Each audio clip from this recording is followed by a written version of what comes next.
السلام عليكم ورحمة الله وبركاته. ازيكم يا اخواتي يا حبايبي؟ عاملين ايه؟ وحشتوني جدا جدا جدا. قبل اي حاجة لازم كلنا ندخل نصلي على الحبيب محمد عليه افضل الصلاة والسلام. عليك يا حبيبي يا شفيعي يا رسول الله، ونعمل اشتراك في القناة، وهذا فضلا وليس امرا. وكل من يضغط على زرار الجرس يلمس الكعبة في ايده بإذن الله تعالى، ونعمل لايك ونعمل كومنت. دي قناتي، قناة أحلى الأبراج، مع أمنية بقدم فيها علم الفلك. النهاردة نهاية اللي ظلمك. النهاردة هكشف لك وهقول لك مين الأشخاص اللي بيراقبوك في حياتك. النهاردة هديك مفتاح النجاة. النهاردة بعد انتظار وسنين طويلة جدا هقول لك مين الحبيب ومين العدو. والنهاردة بالأسماء مش بالحروف، وبالسن مش هقرب لك السن، بس هقول لك السن لكل واحد بيأذيك. حبايبي واخواتي، لكل حبايبي واخواتي مواليد برج الأسد، قراءتك النهاردة قراءة طويلة جدا جدا. عشان كده لازم تتابع الفيديو للآخر عشان تعرف مين اللي مراقبك وايه هو مفتاح النجاة.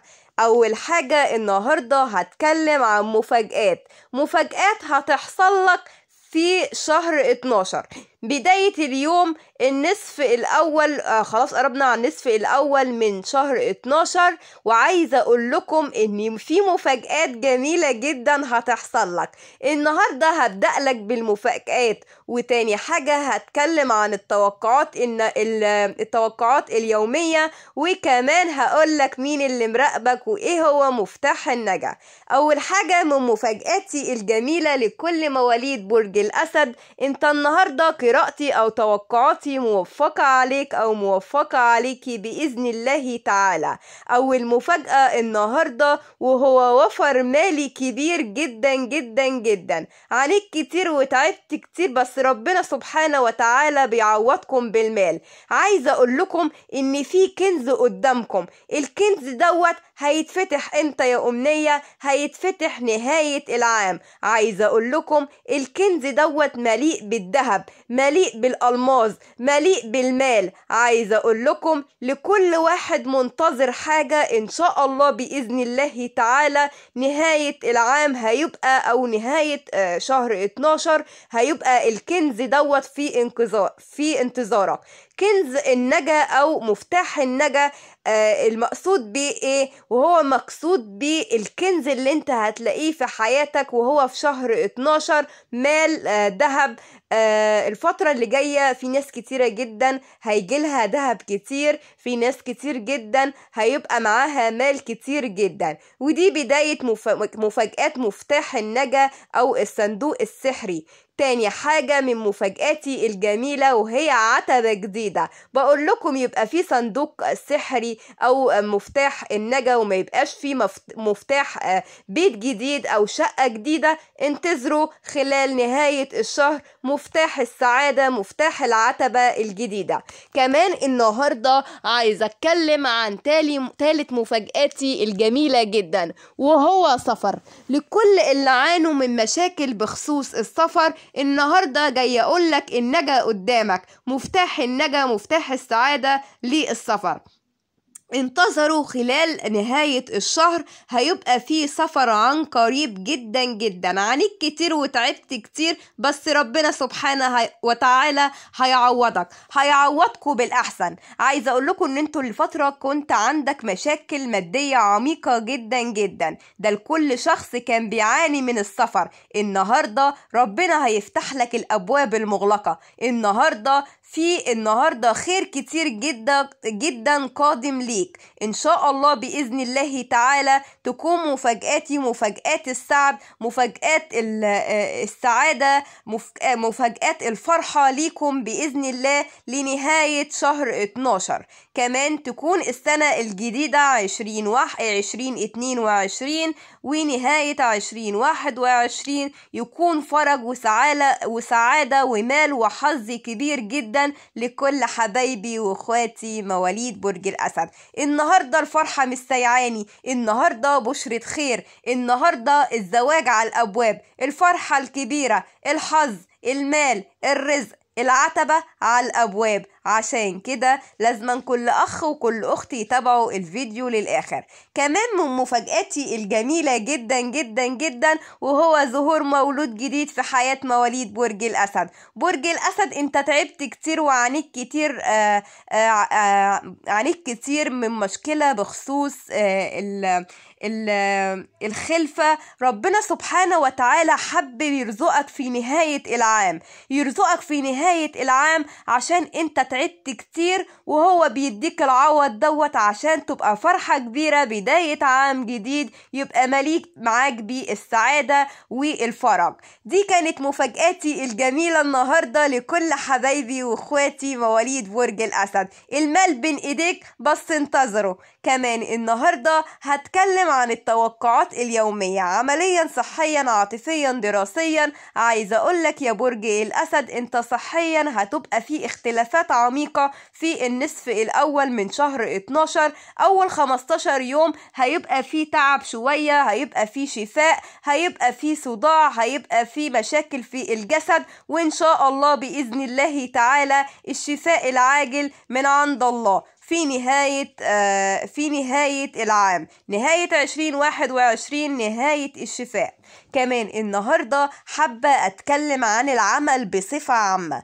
النهاردة لكل مواليد برج الأسد اللي عانوا من مشاكل عميقة جدا جدا جدا، شهر واتنين وتلاتة وسنين عانيت من مشاكل بخصوص العمل، أنا جاية أقولك رسالتك، أنا جاية أديك مفتاح عشان تمشي بيه في طريق حياتك. مفتاح حياتك الصبر، الصبر مفتاح الفرج. بإذن الله تعالى هيبقى في عمل ليك بداية العام الجديد. بداية العام الجديد هيبقى العمل دوت مميز جدا جدا، هيجيلك نجدة من عند الله، في مال كتير جدا في العمل دوت، ترقيات في فترة قليلة، حافز مادي هتجيب بيه كل اللي انت كنت بتتمناه الفترة اللي فاتت. لو انت كان عندك مشاكل بخصوص الزواج، ان شاء الله في العمل الجديد هيبقى في زواج ليك من الزملاء، وهيبقى في وفر مالي هتقدر ان انت ترتبط بيه، او هتقدر ان يبقى في زواج بإذن الله تعالى. عايزة اقول لكم نهاية العام نهاية المفاجآت، شهر 12 كله حظ وكله سعادة. في مشاكل عميقة جدا بنقابلها بس ان شاء الله بإذن الله هننهي عليها.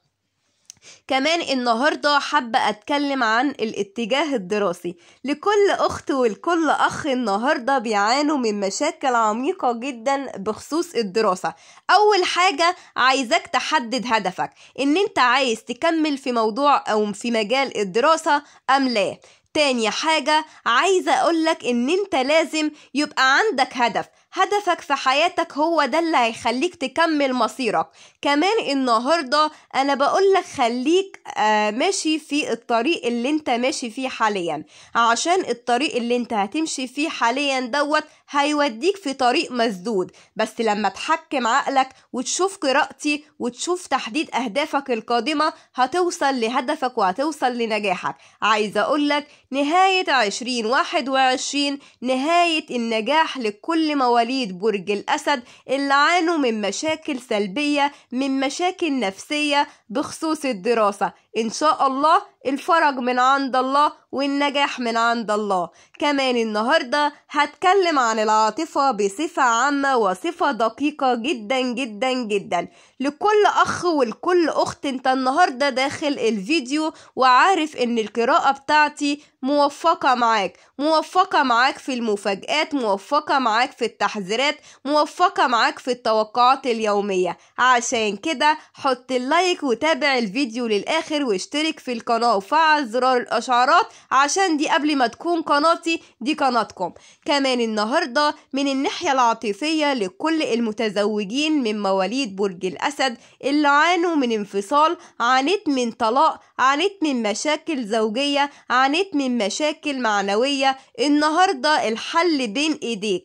الحل ايه يا أمنية؟ لازم نفكر بعقلنا. فكر بعقلك قبل ما تفكر بقلبك، عشان لما تفكر بعقلك مش هتوصل لمرحلة انفصال أو طلاق أو مشاكل عميقة في حياتك. التفكير بالعقل هو ده التفكير الصحيح بنسبة 100%. حبايبي واخواتي، اعملوا بكل كلمة أنا بقولها، عشان النهاردة رسالتك رسالة سماء، يعني رسالة من عند الله سبحانه وتعالى بالخير والسعادة القادم ليكم بإذن الله في 2021. كمان النهاردة حابة أقولك يا برج الأسد، انت من ناحية الارتباط أو بالنسبة للسناجل هيبقى في زواج وارتباط ليكم بإذن الله نهاية شهر 12. كمان لو بتعانوا من مشاكل أو خلافات هيبقى في صلح عن قريب. كمان النهاردة هتكلم عن المطلقات،